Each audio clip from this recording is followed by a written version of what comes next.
All right, everyone, Happy New Year. I hope Happy New Year everyone, indeed. yeah, I hope everyone has enjoyed the New Year so far. We're only a week in, but things are moving quickly already. It's January 9th as we record this episode. And man, first off, Dorge, it's been a little while. How have you been? I'm doing quite well. All the new stuff that coming for 2024. I've been extremely busy on all the new tools. Little foreshadowing there. You got some pretty exciting things coming up here in 2024. Yes, I did. Anything in the archery side? I can say you can say it's archery too. I'm gonna have two new versions of the string serving jig coming out for 2024, and the entire series of the metal lighted Firenock. Mm, Yes, metal lighted Firenock. or crossbows. Yes, because see the speed is too fast, the plastic ain't gonna cut it. Yeah. Is there any advantage? Like, would you ever consider doing that for a compound bow? Would there be any reason to do No, that? absolutely zero advantage because the metal do not help. And like a lot of people try the metal knock, it actually degrade all the best. Just like what's the benefit of a metal tires over good rubber tires? Sure. Yeah, kind of extreme. Right. I mean, was this metal tires going to be great? Yes, for trains and trams, Yeah. same deal. Yeah. But those are restricted. You need to have a rail and track. What does compound or crossbow have? Rail and track. Sure. Yeah, that makes sense.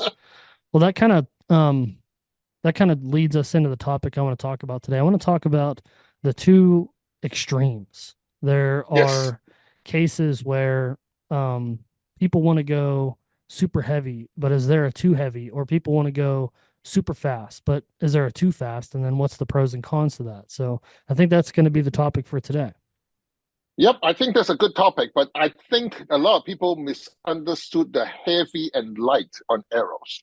That was a totally wrong discussion because it's not about weight, it's where the weight is. Sure. This is, in other words, I mean, I will sort of put you, I'll use a car as a discussion point because most people own cars and they know what it is. I mean, a regular bow is like a basic four cylinder, 1.6 liter. How big a car you think you want to do with and how much stuff you want to carry with it. Right. That's the reason I would say if you do compound bow, the maximum weight of an arrow, that's the limitation. And the weight and where the weight is, like every front of center, distribute the weight over the entire thing, they all have merit. Don't get me wrong. Every one of them merit. The fact is that what do you want to do with it? In Sure. other words, if you like one of my good pro staff Debbie who shoot in Central, out of University, which is out of Champagne. Her shots are never over 30 feet, maybe 40 feet. For her, then it's not important.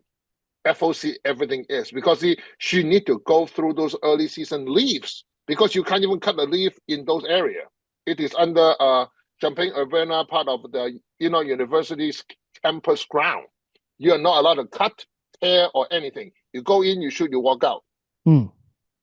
So if you got a deer, what's the chance of all the leaf in front of you? Yeah, So pretty you need good. that super heavy FOC to go forward. She shoot a 400 spine arrow. Her shaft is only what? She's putting 60 pounds, if that much. But her FOC is close to 20%. Wow. But she's never shooting far.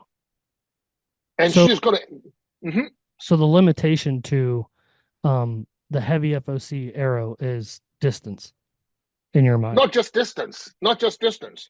It also depends on what you're trying to accomplish. Because she is not shooting, she is not based on flying. She behave like, for her, the moment they shoot the arrow, the entire shot flex like crazy. But because of the heavy FOC, it's going to go forward. In other words, it's technically a sling ball with the tail. Hmm. And if she encounter a leaf or a tiny twig, it's still going to go forward pretty much the same way because the directional force is so extreme. Sure. So she's technically not shooting an arrow. She is shooting a big, heavy broadhead Yeah. with a tail on it. Yep. But if you want to shoot far, now, if you imagine you have a low poundage, heavy FOC arrow, the moment you shoot it, all the way in the front, your spine is going to, because of the momentum in the front, the arrow shaft is going to break down very fast. And if you put, say, four big fins on it, the entire turbulence and drag is going to go crazy. But then you shoot at that condition, you're not shooting fast. No, yeah. If you're not shooting fast, aerodynamic become unimportant. I mean, which of course the opposite extreme, like you're shooting the Raven R500. I found out the absolute best way to shoot those crossbows with 500 feet per second is actually dealing with a super heavy shaft with Is a that to light slow it? FOC. Is that to slow it down a little bit? Not just that, you need that shaft to sort of overcome the power, Yeah. because see, that Raven bow also have a short power stroke and an extreme axle to axle. We're talking when you fully cocked it, you're looking at about 3.5, 4 inch axle to axle. So the chaos that arrow re, um lives is just Asserted. yeah, it's just so much. Right. And that's the reason, when you got a heavy arrow, you're using the entire arrow like a train.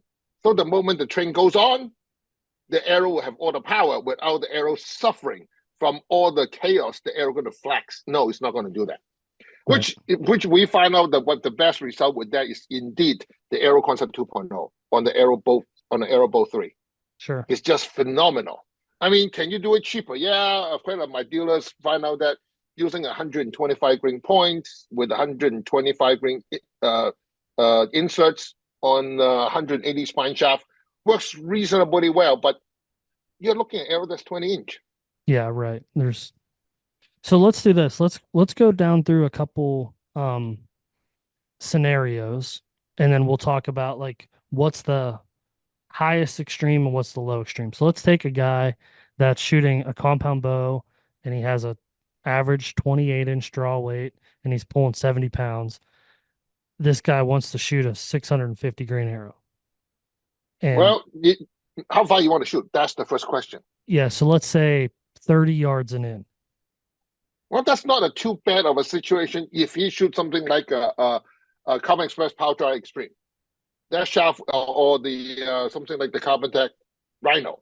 Now you got a 11 to 12 grain per inch arrow. So that That's mass is reasonable. distributed. Correct. And second, depends on how you want to do the arrow. If you want to put a super heavy FOC in FOC setup, like one or two 175 grain point, go in with the say 150 grain insert, he's going to have a lot of problems because the spine matching of his shaft becomes so critical Oh because yeah. the arrow is going to flex like you'd never believe. Yep. And at 30 yards, his accuracy is going to be significantly suffered unless he spine index every one of them. And not to mention, because of that, with that kind of poundage and that kind of draw weight, they should say 28 inches. So the arrow would be more like a 27, which is still a little bit better. Of course, if you shoot like like 30-inch Chad with a arrow or 30 something. inch, Yeah. then he's really screwed Yeah. because he won't have enough spine to help him. And that's the reason, the MMT and the NIS, you all have the 250 spine for that exact reason, even with the arrow concept in it. Oh yeah.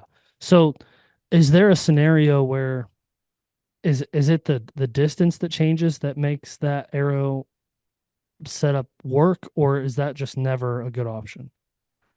Well, I mean, if you look enough YouTube on the last season, you notice a lot of 29-inch guy with a 70-pound bull Hoyt on the 166 shooting at a Florida Georgia deer. It go in at 6 inches and stopped. Yeah, that's no good. And it's under 20 yards. Why? The arrow have not recovered. Hmm. So you're not getting So that perpendicular impact. correct. Because in the moment you shoot it, the vector of the direction of the broadhead and the residual flex of the shaft cause the arrow not to go forward. Okay, so let's take someone that wants a heavier arrow and then they want that mass distributed. So they use just a overall heavier GPI arrow. Mm-hmm. Now the downside becomes speed and trajectory. Correct. Speed and trajectory is one of the things that with the new modern compound bow you have. If you ever talk to anybody from Matthew or Hoyt, who tell you in today's compound bow, 70-pound, 30-inch draw, the ideal is under 400 grain, Hmm. more like a 385, 375. Closer to IBO. Yes, because you get all the performance. The question is that what is the word performance mean? See, a lot of people don't understand when you say performance. Like, is the F-150 performance better than a Civic? So the word is what does performance mean to you? Yeah. Yeah. What are you looking for? Are you looking for speed, pickup speed? Are you looking for horse speed? Are you looking for pickup space? I mean, yes. I mean, you can imagine this. You pull a Ford F-150 EcoBoost four-cylinder engine and put it in, say, a Honda Civic. You're going to get performance. But the frame is not giving you the performance. How are you going to haul some 2x6 Yeah. or Not some having, or some drywalls? You're not going to do that. yeah. So the design, I mean, when you get a bow, remember, it's like when you get a bow, it's like getting an engine. Okay, you need to think about with this engine. You need to think about the performance. Your ideal. What do you get out of it? Because the word performance is so misunderstood by everybody. Oh, I want penetration. In what form? Because Yeah. see, if you just like the video we saw on YouTube, I mean, you got 70 pound, 30 inch, 29 inch straw with the 166 with the say 125 grain point. How can you not penetrate, do a full pass through on a 125 pound whitetail? It's impossible. I know a 40 pound, 40 pound bow, metal Genesis will go through. And think about it. Those guys didn't. I mean, there's enough video on the internet. You can see it yourself. Yeah. I'll say, how can you not? You didn't hit bone. I mean, if you hit bone, you're talking Florida, Georgia, Mississippi, North Carolina whitetail. Their bones are soft. Yeah. They're not very big. That's not a very large structured animal. Right, and the meat is soft. I mean, I mean, I will give you enough examples. Like, I got a whole bunch of customer call me with a Raven R29X. The group of guys shoot 12 animal, recover 4. Well, they shot 12 and recovered 4. Yes, and they all shoot rage Hmm. with the R29X, all shooting the original Raven arrows and so on. They call me. They say, "What's wrong with it? Can you explain to me?" I say, "Very easy. You have so much power. You have so much speed. The animal is soft. The range never got a chance to open. You already passed." Yeah. So they poked every single animal with a field point. And if you Yeah. do not poke exactly like the heart, you say you poke a hole in the lung, the animal will walk away and there's no blood and you're not going to find it. Right.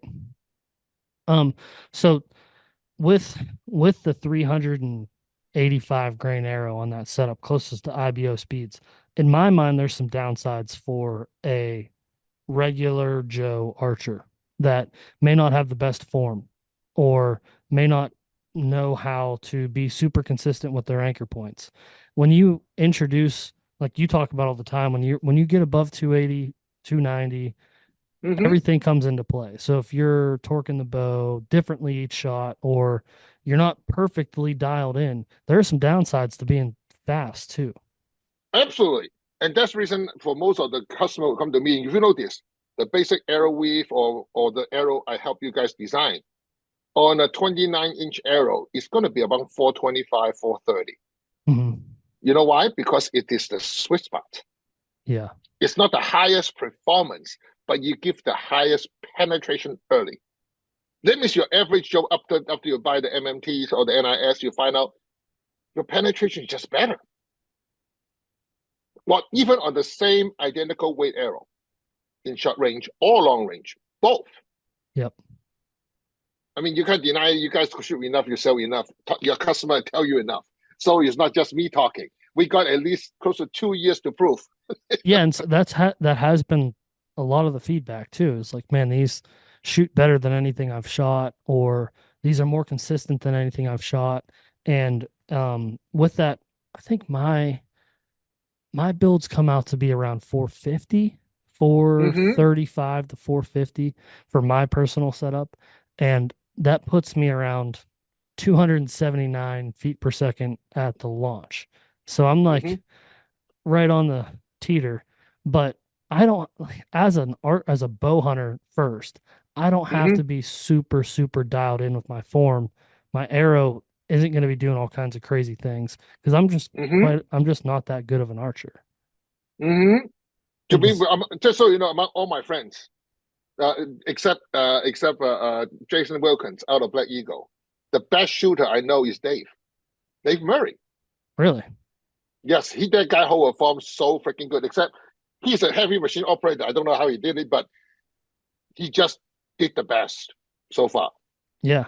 Yeah, I think if I tried, so I drew an elk tag this year, and Mm-hmm. I'm contemplating like, do I try to get a little bit lighter with my arrow to have a better trajectory? There's guys that hunt with Chad that are shooting like 360 grain, 370 grain arrows at Mm-hmm. bull elk. And in my mind, I'm like, I don't know if I could do that. Well, just put it this way, and all the elk is a softer animal. All North American animals are soft in terms of texture. Okay, Sure. if you're shooting a kudu, no. Oh yeah, bounce off. If you shoot things like a giraffe, oh my god, you better have 900 grain. I mean, because you need slug power. Yeah. But the animal is so soft. I mean, to be fair, every single deer is softer than a cow. I didn't know that. Yeah. I mean, the cow is actually a tougher animal. To be fair, if you want to look at the toughest animal to shoot in North America, it's the pig. Oh yeah. Yeah. Especially those 500 plus pound pig. Those are tough, tough, tough animals. And that's what Troy always uses for his examples. A 500-pound pig that not a Oh, lot he of did? people are I did not shooting. know him. But my customers in Texas tell me that. As a matter of Yeah. fact, one customer with me who shoots scorpion bow, he have to do the impossible. He shot three pigs with one arrow, go right through all three. It's That's still on the impressive. it's still on the on the YouTube. You can find it. It was pretty cool.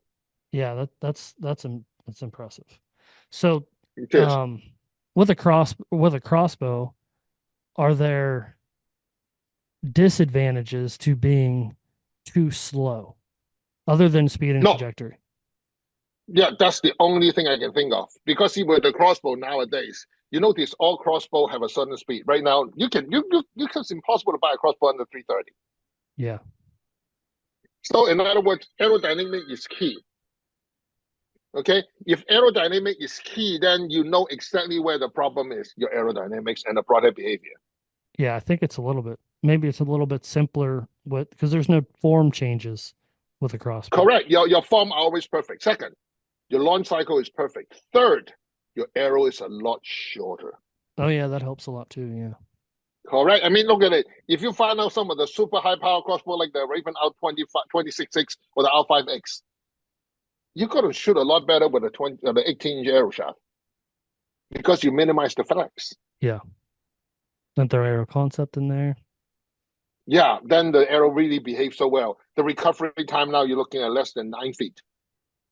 Okay, so say on the other extreme, you're shooting 550 feet per second. Is there a downside to that?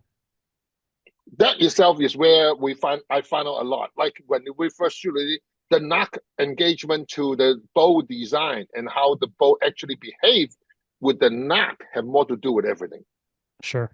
not just the weight of the arrow. Yeah. Um, and since we're here, we just talk about. I will give you a really. This is an absolute key to shoot crossbows. With today's crossbow, you want a knock that absolutely grab onto the string. This is where the difference is. You need to look at the crossbow design. If the crossbow have a full rail, the knot need to clip onto the string and be loose. Now, if you shoot something like the Raven, which do not have a rail, or like the new 10-point that do not have the rail, or like the Scorpion Deathstalker that the rail is plowed, that means the arrow can move inside the rail. The knot to the string must be tight, so that when the string moves, the knot will move the string. Now, why is it like that? Now, if your knot is tight on the string on the full rail crossbow, now you are fighting because when you launch the arrow, the limb and the cam and the strings are never perfectly synced. When I say the word perfectly, that means they're off by 30 to 50,000. What does that mean to the arrow? The arrow will be pulled left and right over again and again on the rail, which now suffers on accuracy. But when you don't have that, like the Raven, like the 10 point, the only thing that holding the arrow true is the string because there's no rail to guide it. Mm-hmm. That's the reason when you look at a crossbow knot, you need to think about, okay, do I have a full rail? If I don't, I need to, if I do have a full rail, the string must able to move inside the knot so that the cam and the limb will not affect the launch cycle. The arrow will be guided by the rail, which makes it so good. Yep. Correct.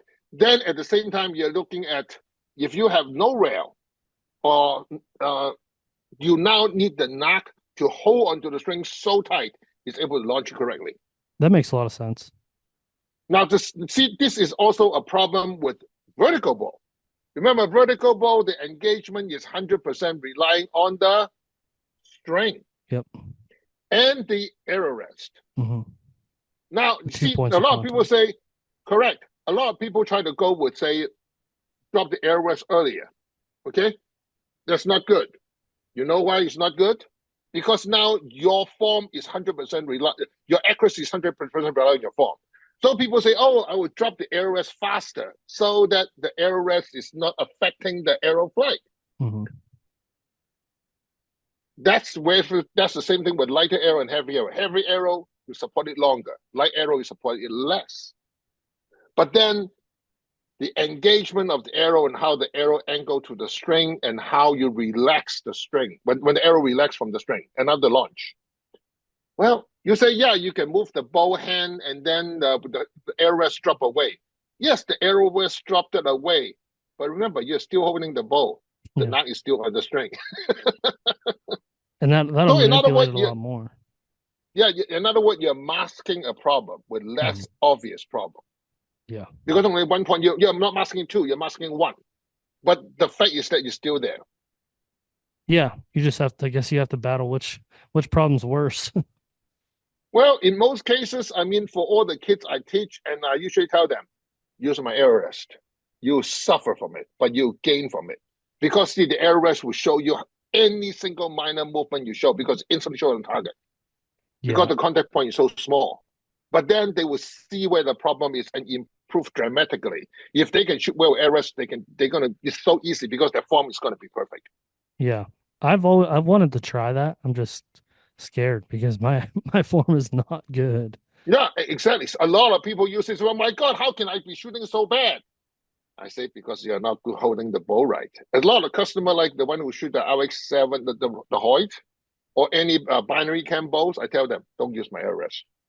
I mean, from what I can see, you stick with for most people, especially for a lot of vertical knock travel bows, I just say, get a whisker biscuit. No, I know a lot of people think that I was joking. No, I'm not. Because whisker biscuit design is really, really very good. It will mask so much problem. If the guy's just saying, I got a few days to hunt. I need the bow to set up and able to kill a deer. Go for it. You buy extra expensive stuff, you're just putting a hole in your entire. You're digging a hole so deep you may not be able to climb out. Sure. I've never shot a whisker biscuit. Is a whisker biscuit using a whisker biscuit, is it harder to tune your arrow? No. It actually because the whisker biscuit is so forgiving, it will let you able to shoot without too much effort. Okay. So furthermore, it's cheap. Now, don't go with those 3 brush-outs. Those do not work. The whole idea of whisker biscuits is encompass the entire arrow. So just in case your launch cycle is not right, the bristle will push you back into the center in the entire launch cycle. So I want to back up a couple steps there. That actually go back into the arrow. An arrow light, heavy and light, that actually help a lot. Yeah, I want to go real quick though. Just want to define something. You mentioned vertical knock travel. There's horizontal knock travel. What exactly is knock travel? Knock travel is that if you imagine you put a laser line, straight line, from your arrow rest all the way to when you launch the arrow. Now you draw a straight line to it. When you launch the arrow, the horizontal knock travel is that should be a straight line from the point you launch all the way to the front, the arrow move forward. Am I right? Yep. So what happens if you got a binary cam? That means when you launch it, the knot is going to move based on binary cam. Say you got a left-hand shooter, you move to the right first, and you move back to the left until you go forward. Because of binary cam, the cam is going to lean. The entire shaft, entire cam and string is going to move left and right. That whole process of leaning and moving is called the horizontal knot travel. Okay. Now, of course, that's also called vertical knot travel because unless your cam is 100% perfectly synced and your knot is truly in the center, which is not, because most bow, the launch point of your bow is a little bit off center to the higher point. Because if you measure your bow, your grip, just under your grip is the center, but your arrow is above that. Okay. Yeah. So in other words, when you have the two cams, they have to adjust the cam somewhat to accommodate that. But doing that process depends on the adjustment. The knot is not traveling straight. It's traveling a little bit up and then a little bit down and then center and out. Especially with Hoy, they like to advance the upper cam, which will put you down pressure on the arrow. Now you got pressure from the upper cam to push the arrow down. Now that whole up and down process is called vertical knot travel. And in case of some of the more advanced Hoy, like the RX-7, which I have seen, they have horizontal and vertical knot travel, quite a bit of it. Which means that you're going to be a lot more demanding on the arrow tuning. Mm-hmm. I mean, just be fair, nearly all modern bows are like that. I would say Matthew is one of the few that have least amount. But then you're not talking about speed.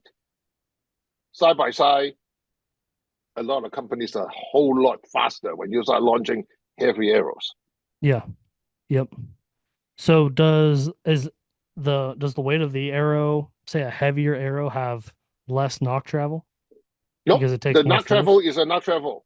It doesn't matter. I mean, just like the knot travel are the tracks of how that bow is going to behave. Okay. Only the thing is that what is the effect? In other words, you've got a lot of knot travel. There's two ways to do it. You increase the spine to offset it, or you decrease the spine to absorb it. Oh, I see. Okay. See that those two are both will work. That's the reason the truth is something called optimization. So none of them are true because this arrow is tuned perfectly with this. You put a bridle on it, it's not right anymore. That's the story for a lot of people. It is, but see, people don't think through it, and they just think, okay, this is all my friends shoot this is the best. For him or her, yes, not for you, especially when you didn't practice enough. Because in most cases, you can shoot a really bad bow with a really bad arrow. You will shoot it enough. You know how it's going to behave. Then you use the knowledge of behavior of the arrow, then you can kill some stuff. Yeah. Yep.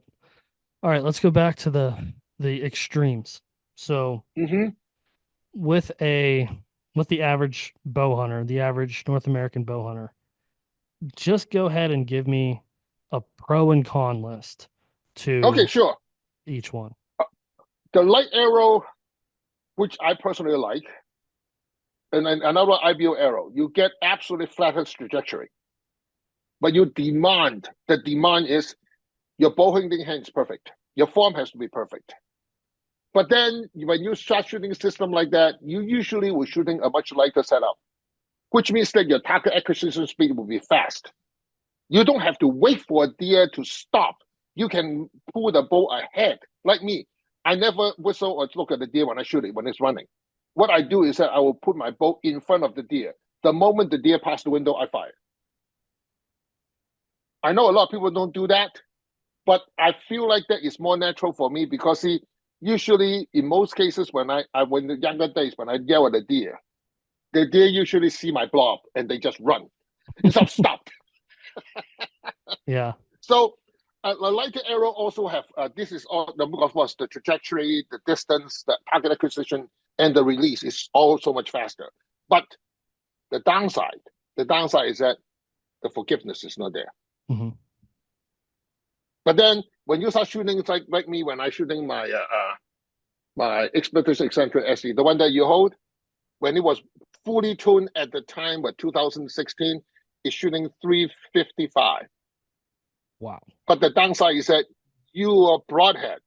your arrow spine, your vein, they all had to be just right. I mean, Yeah. just like anything with speed.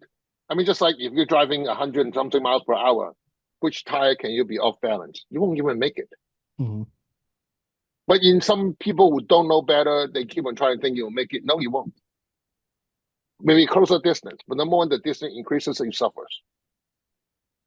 Yeah. And then the people say, well, if you shoot such a light arrow, will we not penetrate? Answer is that yeah, just nothing to do with penetration.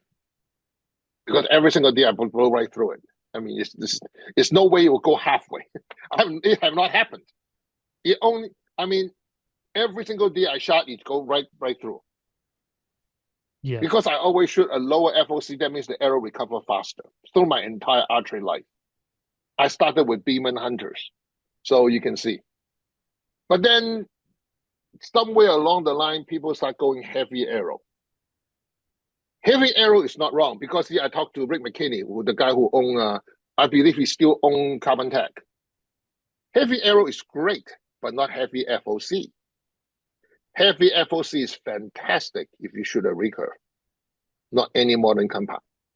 You actually take a hole so deep, you hope you never started. No, I know I may offend somebody, but I'm telling you the truth. If you shoot heavy FOC, you want long distance. Yes, the worst part is that if you shoot heavy FOC, the worst distance you can kill a deer is from 0 to 23 yards. Because of You the technically recovery. won't because of the recovery. Yes, I mean, if you're able to judge your distance and so on, you have heavy FOC and you're shooting low speed and you're shooting 50, 60, 70 yards. That is those three conditions. You know exactly how your pin going to drop. Because you got long distance, your parabola is so much deeper. Okay? You'll find out your slug force is higher. That's absolute. Those are your benefits. But then if the deer move and the arrow is much slower, Oh yeah. Much slower. mm-hmm. And then in cases of you shooting a blazer or whatever, the arrow is a lot louder because you got more fluttering on the veins. Because the back of the arrow is trying to recover. Correct. And they will keep on going. Because remember, heavy FOC arrow, the tail never ever stabilize. The vein will always flutter. So Because what you're using the slug force to pull it. so take a whatever the weight of that arrow is at 20% FOC. Take that weight and distribute it and have that arrow have 8% FOC. Now that will cause another set of problem because most people don't have a good form.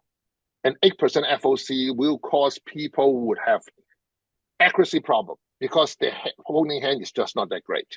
Mm-hmm. I mean, in today's world, that actually make it worse. You know why? Because Hmm. everybody is shooting out a saddle. What is stable on a saddle? I think it's pretty stable. Right. You're holding your hand and you're leaning your body out. That is more than a few points your body is moving that you don't do when you're practicing. If you practice on the saddle, absolutely. But who practice on the saddle when they practice? I do. You're gonna must. I mean, if I mean that's good. I mean, just like when I first started, one of the things I get from one of my good buddy Al is that if you want to shoot deer, shoot it out of the roof or out of the second story, because that's where you need to practice the angle. Yep. But then for me on the tree stand, I learned how to stand on my tree stand the right way and have the right form. But when you shoot out of saddle, you need to practice out of the saddle Yeah. because your launch cycle with a heavy FOC, again, it's going to be a lot more forgiving than you shooting a high speed arrow, which is lighter arrows. No, so yeah, but I'm saying like take a arrow that's 650 grains, but Mm-hmm. the FOC of that arrow is 20%. And Mm-hmm. then take a 650 grain arrow that the FOC is 8%. Mm-hmm. Which arrow performs better? None. Both perform not good. Because see, with 20% FOC, your close range is gonna be not good. Your penetration will suffer. And then with the low FOC 600 grain, your speed is gonna be very low. But then your form is gonna be critical. Any misform, then you're gonna miss the target altogether. Even with Because see, the you don't heavier arrow. right because your direction your launch directional control is gone. Hmm. So again, it's when you go extreme, you end up with extreme. Yep. If you're able to, but see, in archery, that was one thing that people always are, but I should good with that because you train yourself to do that. Hmm. I mean, I got a customer sitting in my office.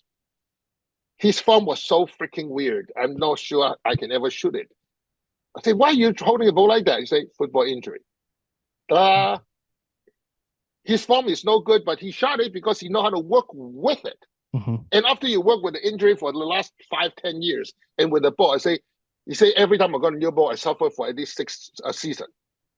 I say exactly. Because he has to learn You it need to again, work. or yeah, You have to learn the whole ball and find a way to work with it. yeah. If that fits, if the shoe fits, that's what they say. No, the shoe don't just fit. You need to work with it until you feel good. Yeah, yeah.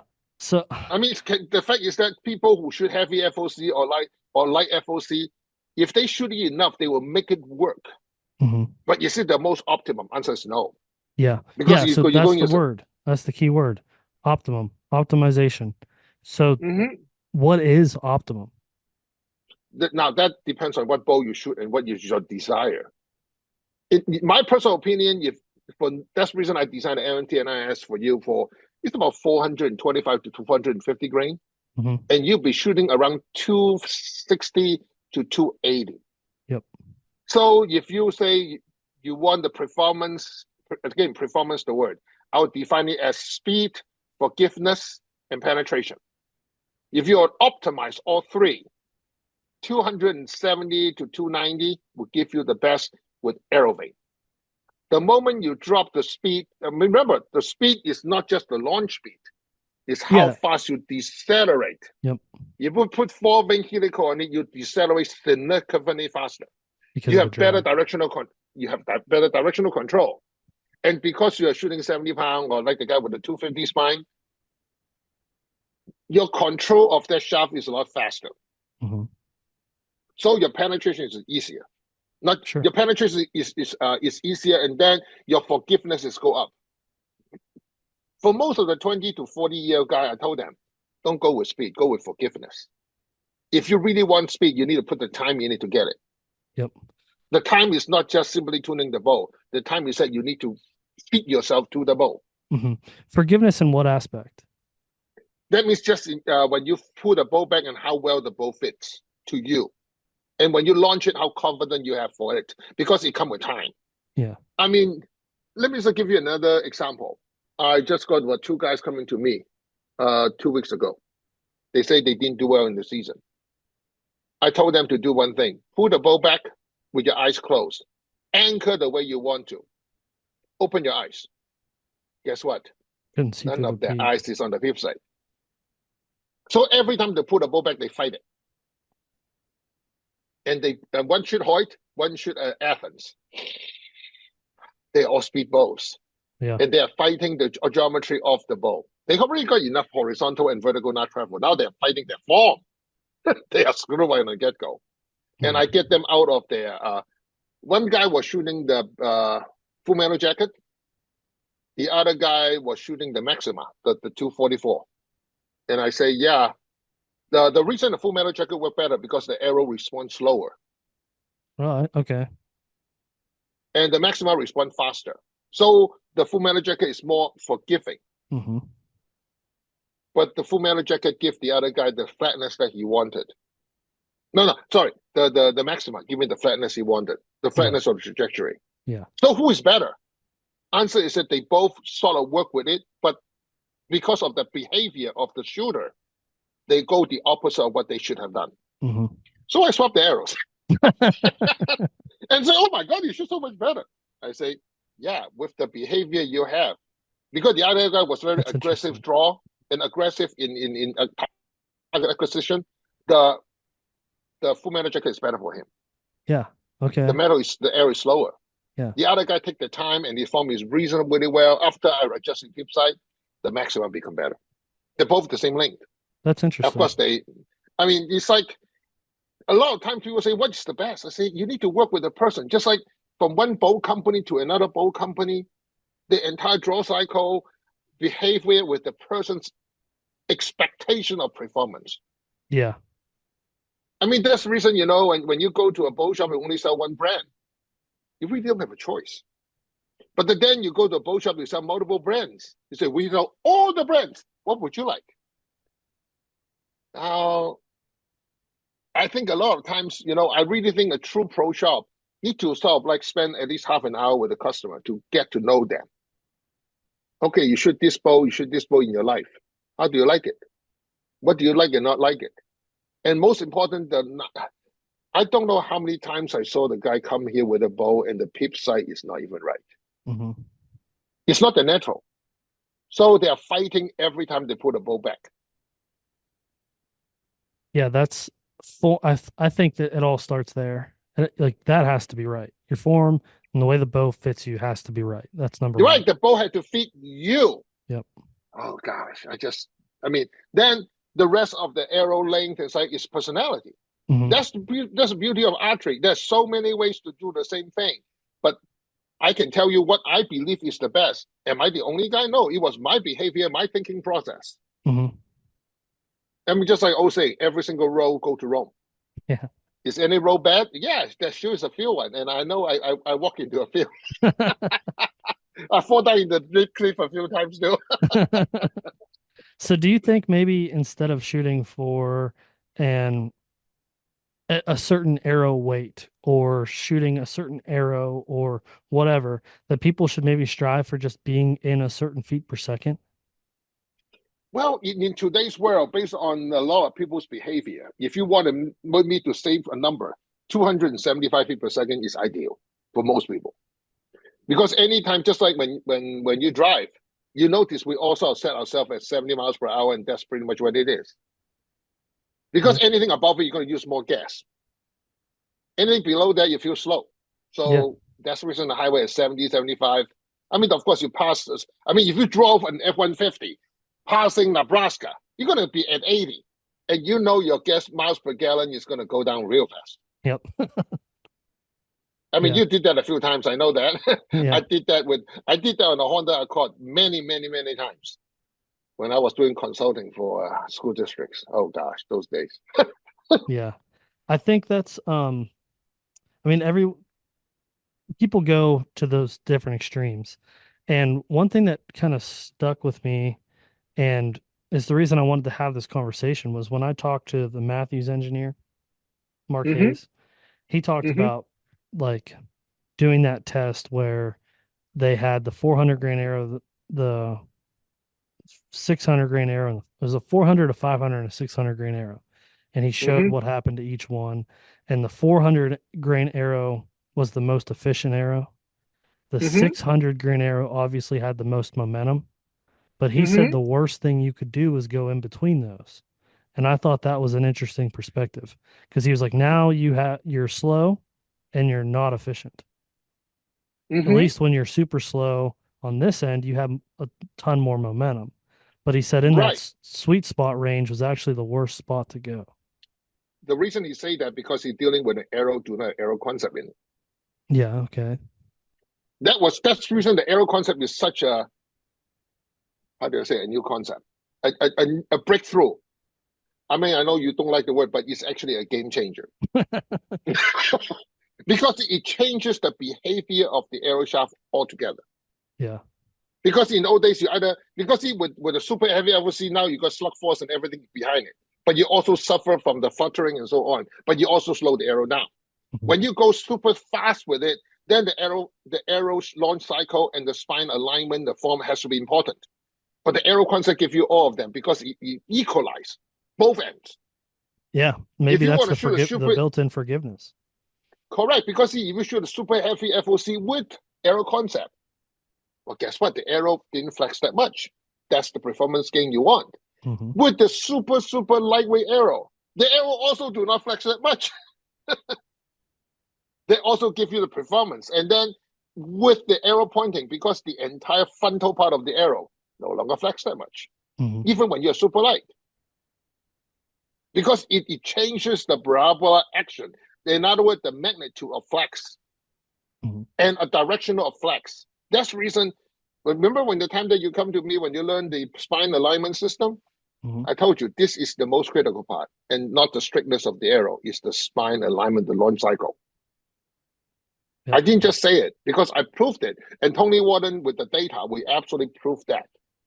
But then data is data, and it's just not a good video. Just like if you can't read the data, I mean, just like I remember the days on the cyclotron when they come with 2 GB data. I mean, the other professor would do the shop. They're so excited looking at a whole bunch of numbers. Yeah. I say, what is those? Because I have no concept what I'm looking at. Right. So that's the reason I want to do the podcast with you to at least explain what those numbers mean. I think it's helped a Because lot of people. unfortunately, hmm? I think it's helped a you lot know, of people. I sure hope so because that was my intention. Me as a fireman, we don't advertise on anything, not social media, not paper, not website, nothing. Because see, this is my retirement gig again. I just really want to educate people. I mean, I'm in my 60s. Come on, I make my money all my life. I'm not here to do that. That's the reason. Yes, my stuff is never cheap, but good stuffs are never cheap That's right. You because they pay. cost a lot to make. Yeah. Yeah. You get what you pay for in a sense. Yeah, I mean, I tune a lot with what you guys got. I mean, trust me, if you go and find the carbon fiber engineer to design what you guys was using, you can't afford it. Right. Right. Yeah. Remember how many times we go through to retune, and I'm not happy with it. And every time retune that costs money. Oh, yeah. Yeah. Think of all the different molds you went through for your Knox and No, not modes, different layer configurations. oh And yeah. I had to imagine what they do, and when you make it, remember you don't just make one. Yeah. You know, because when you do a batch, you can't just say, "Oh, let me make 3 arrows." No, you're lucky to make 15 dozen to start with, Yeah. and And then you're you lay stuck them with them. correctly. And then, oh, trust me, I mean, I got a bundle about this big with all the different prototypes. But you know what? Every mistake, I learned something, Yeah. Yeah. That and that go to my knowledge base. I just listened to a podcast today on my way back from my eye appointment, and the podcast is called One Giant Mistake. It's a series called One Giant Mistake, and it's a deer hunting podcast. And the one guy said there are no mistakes, just lessons learned. Correct. I remember this is another thing when I was going to business school. One of the things my professor had said, they shared that with me. Say when Lee Iacocca was told that his vice president just make $1 million mistake ready to resign. You know what Lee Iacocca said? Did you learn from that? He said, yes. You wouldn't make that mistake again. No. And you tell me you just learned $1 million mistake and you want to leave me? You better go and make more money for me. Yeah, that's good. Now That's good. that's a good manager. Yeah. Oh, Dorge. So, um, Mm-hmm. Anything else going on with you? Well, actually, I want to go back to the arrow size and so on. This year, um, I got a lot of customer asking me, Dodge, I really love the 166. I just love the look of it, the feel of it. Can I make it right way? I said yes. As a matter of fact, if you absolutely want to, but you got to take a lot of efforts. And uh, and I said, when you put an arrow concept in the 166 with my arrow outsert, you pretty much got everything you needed. If you are happy with the 204, but you like the look of the 166, that will give you the best balance. You end up with about 10 to 9 to 12% FOC. What's your 166 weigh? Pretty much same as a 204. Like 8.7, Yeah, 8.9. because remember, it's not just me. You can use this on anybody else because remember, I'm a component builder to start, not my arrows. And not to mention my arrow are using the 1K stuff. Nobody need use 1K, 4K. I mean, just like the VAP, the gold tip peers and so on, all can use this exact configuration and you will not believe the performance. It's like, I mean, if you go ahead and shoot, say, the RIP TKO 204, and then ship the RIP TKO with my arrow concept, it's already a two night and day. So I just pulled up your website here. 10.5 grains per inch on the 166. Yeah, but remember, mine is 4 layers Yeah, yeah. with the 1K. 1K. Yeah. Those material wise is, I mean, that's the reason they are so freaking expensive because they're using 1K, 4K. But they're a It's, badass arrow. they are. They are. I mean, unfortunately, if you do not have the right equipment, you can't use them. They are. I remember the when you got the prototypes of those, or maybe it wasn't a prototype, maybe it was a production run, but you were showing how fast they recovered. Pretty impressive. Yes, they've recovered so freaking fast, and especially when you put an arrow concept and arrows and the arrow outsert on it. And of course, I do think that with the arrow, I would definitely use my stamp system. Yeah. Do you But still you know, have mhm, do you still have the 204s in two different weights? yes, I do because you can't be the 204 heavy for pigs, especially the guy who shoot all year long with pigs. Those are just fun to shoot, and they make it super forgiving. You're looking at a 550 grain arrow. You just shoot all day. It's not crazy heavy either. No, it's not. But the durability and I mean, you pretty much. But just remember, every single arrow when you shoot 70 to 100 shots, you should respine it. Yeah, you A we lot of talked people about do not know that that. a couple podcasts ago. We talked about that, and I'm actually going Remember, to test that. the heavier the arrow, the more respining you need, the refletching you need. It'll break down more Correct. It's not the carbon breakdown; it's the resin. resin. Yep. I think on a future podcast, I want to talk more in depth about resin and glue and all that, all the stuff that goes into that, because I don't think anyone ever considers any of it when they Well, talk first of all, about most arrows. people don't understand carbon fiber. They don't understand resin and the manufacturing process. All those are very technical. Yeah, But just like you want to talk about people with high tensile string steel, aluminum, and so on in the car. You really need to know that stuff inside out before you can start it. right. Yeah, It's like maybe. telling people, "Well, I'm going to make some seafood pasta." You start with fake crab legs. Not Do, bad. I mean, it's still if you don't know any better, like when I first met my wife, she don't know any better. She thinks those are the best. oh yeah. Until I bring her to Bob Chin and send her some fresh live king crab legs. Oh my gosh! I, now is anything but perfection. Is she saw thumb her nose at it. I'm Oh not into yeah. this. Maybe that's what we'll cover next week, unless you want to save that for when we're in person in Harrisburg. Well, anytime you want. I mean, it's fine. I mean, I discuss anything and everything because I think the reason I want to do this podcast is based on spontaneous. What you think about? Because Mm. see, if you think about it, other people would too, Oh and yeah. I would do my best to explain the best I could. Do I know everything? No, but for the last say 30 years, I make so much mistake, and I know why those mistakes are made. And unlike others, with my engineering background and life experience, I'm at least give you what I believe is correct. Mhm. Am I always correct? I would say at this age of my life, I'm more right than wrong because I make enough mistake to not make those again. Sure. Yeah, if we would have recorded this 20 years ago, we'd be talking about something different. Oh gosh, trust me. I mean, in 2007, I was telling people, you don't need to spine index the arrow, just engineer out of it. Really? Yes, that's what I believed. I didn't know Because that. through engineering, I believe I can do that. Hmm. Well, I was at proof to myself, you're stupid. Because see, I figured I put inserts in it, put carbon tubing in it, and so on, make spine not important. Yeah. Well, you couldn't. Just like, can you design a car tire so you don't have the balance? Answer is no. Yeah. That's a good point. So I mean, I learned a lot. I mean, just like I learned about how insert behaving and so on, and then I bought the high. Oh, by the high speed cameras to learn all this. That's where I see a lot of what I believe was wrong and prove myself wrong, and then improve on it. Yeah. Well, Anytime, I mean, for my life, I would give you a hint of how I do what I did. When you find out you're wrong, it's the most exciting thing. Now you got somewhere to correct it. yeah. If you don't know you're wrong, how the hell do you begin? Yeah, true. You just go through the whole time thinking you're right. Correct. So that's the reason. I mean, just like the time of Cybertron, I first I did not do not understand why Tim Ellison, my professor, was so excited about. This is not what we thought it is, and he was just smiling all the way because for him that may be a Nobel Yeah. Yeah. because Uh, nobody knows. Now you're the first one to know. yeah, there's something to that. Yes, that's the reason. I mean, with the high speed camera, with what I discovered and what I find out, and then find a solution to the problem. Because until you got a problem, you can't fix it. Right. Yeah. I mean, after you go have a problem, you find out where it is, how it is, and then begin to fix it. And that's Well, what I did for all my years.